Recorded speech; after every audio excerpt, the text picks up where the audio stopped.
Berniston here with a tutorial today for how to make window cards with your Poppin' Cuts. So this is going to work with any of your Poppin' Cuts inserts that have that sideways orientation. So in this case I'm going to use the mug, but it could work with any of the labels as well. A full supply list is in the About box of this YouTube tutorial, but today I'm going to use the Poppin' Cuts square base and I'm going to put into it the Poppin' Cuts mug insert, and I'm going to make sure my tick marks line up in the center. Now typically what you do with most dies is you put your paper face down, and when you do that with the mug you will get a mug that is going to open up on the left side of the card. But for today's project I want it on the right side of the card, so I just have to remember to put my paper, if I'm using pattern paper, to make sure that it's face up when I do this. Okay, I'll put that over the die cutting area. I'm going to use extended cutting pads, and then I'm going to roll that right through the Big Shot machine. You know, what's really cool about Poppin' Cuts cards is that they are an integrated pop-up. So what I mean by that is that the die cuts and scores it right into the card. So all you have to do is work those folds and turn that into a little box. In the case of the mug, you look for where the handle touches the card, you get your fingers behind there and bring that forward. You're going to pinch in between the mug and the heart, and then you close the card. And it's just that simple. Another really great feature of the Poppin' Cut system is the way that the base dies can be used to make plain cards. So with no insert in the die, you just put your pattern paper over it like any other die, put your extended cutting pads around it and roll it through. And what you'll get is a 5x5 square card with a decorative edge. And that can be used for the backing card when you're making a pop-up card, but that can also just be used as a plain card for any type of project. So that's a great feature of Poppin' Cuts. When you are using it as a backing card, you'll probably first want to trim down either that backing card or that interior card so that you're not trying to line up two of the exact same size cards. Usually one of them is going to shift when you do that. So for this card, I trimmed down my inner card, and you can see now I get a little two-tone effect out on the edges. You only need a tape runner to attach a Poppin' Cuts card inside a backing card. Just put the adhesive always on the pop-up card, that way you can avoid the pop-up area. And then just put your adhesive all over the place, line up the center fold, and press it down. For the card today, I'm only going to attach the left half of the card.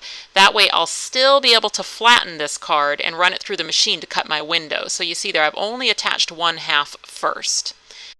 Now I'm going to figure out where my framelit needs to be able to cut a perfect window that's going to line up with that mug in the closed position. So what I've done is I've added some temporary tape underneath the framelit and just placed it blade side up on top of the mug. Now I'm going to carefully close the card, and that temporary tape, I'm going to give it a little press there, is going to now move that framelit over to the other side of the card. The blade is now against the card, and I'll be able to run that through the machine and cut that window, and I know it's going to line up with the mug in the closed position.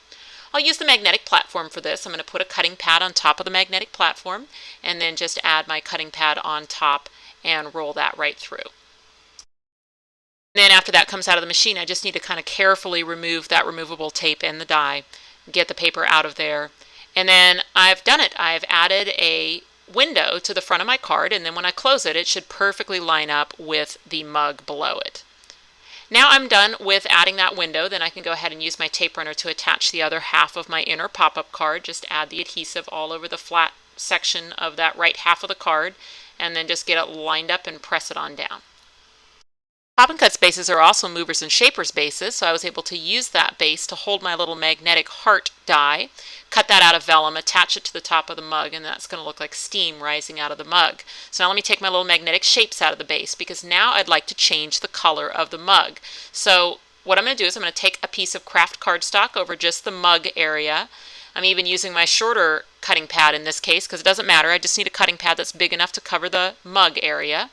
And then when that comes out, of course the die has no idea that you're just trying to do a decorator mug. It thinks you want a pop-up, so it's going to still have the extra pieces of paper attached where the pop-up would be attached. You just need to take the scissors, go in there and trim where the handle touches the card and right between the mug and the heart. And now you'll be left with a little decorator mug that will be the same shape and size as the pop-up mug, just a little ink around the edges, and then that can be just with a tape runner attached right to the top of the little pop-up mug, and then that's going to change the color. Once I've change the color of that mug. Now it's time to add the greeting. And the best way to do that with a window card is actually to do it with the card closed. I'm going to hold the card closed with a paper clip while I ink up the stamp, and then I'm going to stamp right down through that opening and onto the top of the mug. What that'll do is make sure that my stamp is perfectly centered when the card is closed, but then also it's going to travel and move with that pop-up mug. The labels and stitched frames framelit set that I used to cut the window into the front of the card also has decorative stitch line dies included in that same set. So what I've done here is I've cut a transparency square that's big enough to cover that opening, so a little bit bigger than the opening, and now I'm using the stitched framelit to add some decorative stitch lines right into that transparency piece before I glue it to the front of the card. So that's just going to add a little bit of extra decoration. It's really kind of a fun feature of the stitched framelits is that you can use them independently. Now I'd like to cover up the edges of that transparency square where my adhesive is, so what I've done is I've cut a strip of the same pattern paper that's on the inside of the card and then just added the same decorative hole onto it. And if you cut that pattern paper strip a little bit longer than your card, then you don't have to be as precise with your die cutting because you can just glue it on so that the holes line up and then just take some scissors and trim off the excess paper. You know, it struck me as I saw those little scraps that for when I trimmed off the interior of the card that they would look really cool if I just glued them back in. So what I did is I just brought them out a little bit so that a little bit of the cream backing card was visible as a stripe in between the two pieces. That also gives me a little bit of a two-tone effect on the front of the card. But speaking of the front of the card, I decided to use a dark brown core cardstock. So by core cardstock, I mean some kind of cardstock that has a lighter core in the middle, some different color, so that when you emboss it, you can sand off the top of the texture and reveal that core. So you emboss on tab 1. I'm going to roll that through with 2 cutting pads. I'm using the Coffee Bean embossing folder set. That's kind of one of the companion dies that works really great with the coffee mug. And then I'll just use a sanding tool to sand off the top of those beans and reveal that texture. And then I decided I wanted that dark brown coffee bean texture to be on both sides of my window. So for the smaller strip, I'm going to use the Poppin' Cuts base again to cut the decorative edge into that little strip of the coffee bean texture. And that way I can line that right up on the edge of the card, and it will complete that kind of dark coffee bean texture on both sides of the window. Got a video that shows how you can do this cool raised stitch line with the stitch framelit. So I'm going to do that here with my little stamped and colored coffee mug. I'm going to use the smallest circle stitched framelit from the Circle and Label stitched framelits. And I'm going to double the silicone on the bottom. I'm using the magnetic platform. And then on top is going to go the black impressions pad, and then I'll roll that right through. What that's going to do is it's going to give me a raised embossed stitch right around my little stamped coffee mug. Case, I'm just going to use a little circle punch. This is a 1-inch circle punch just to go around that little stitch line. It'll be real close to the stitch lines that way, and it'll make a perfect little tag for the front of my card. I've hit that with a little bit of ink, and that'll really bring out the stitch lines.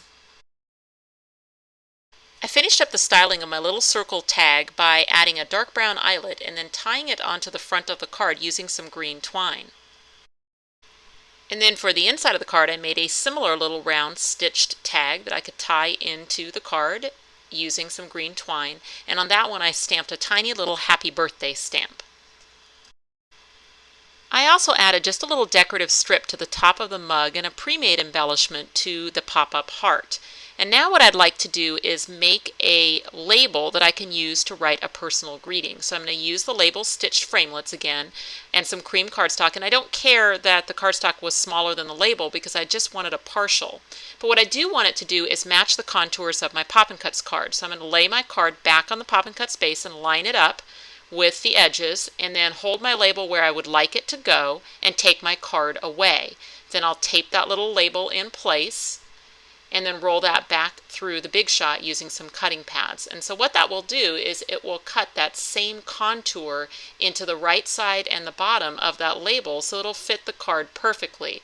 And in this case, I'll glue it in with just a little bit of shadow showing top or bottom and to the right. So there you have it, my finished Poppin' Cuts birthday window card. In this case, it is a about a 5x5 square card. I did extend the sides just a little bit with those edges, but it's still going to be very close to just being a 5x5 square. That will mail for a single stamp if you use a 5x7 envelope, which is an A7 size. You can see some kind of details of my card here in the little close-up photos. If you've enjoyed this tutorial, I hope that you will subscribe to my YouTube channel, and you can always find more ideas on my blog, KarenBurniston.com. Thanks for watching.